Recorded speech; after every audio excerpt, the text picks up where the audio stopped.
Welcome to Luca and Miguel. Enjoy the video. You start by confirming your phone supports hotspot tethering and that you have adequate data. Carriers sometimes block features.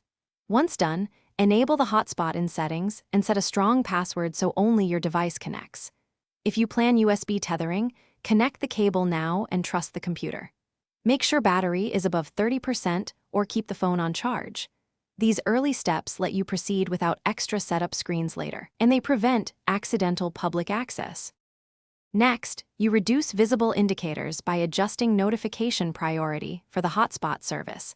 On many phones, you can set it to low importance so it won't show heads-up alerts.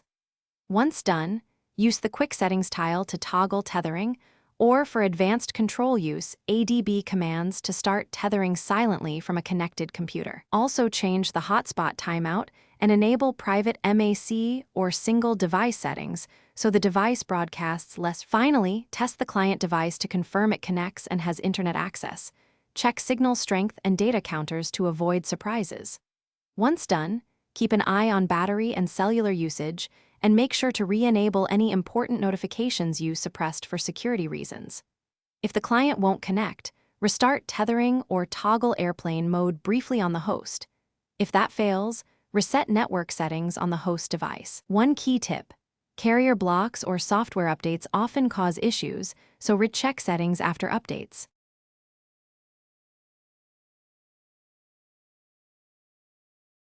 Thanks for watching and please subscribe. It's the best investment you'll ever make.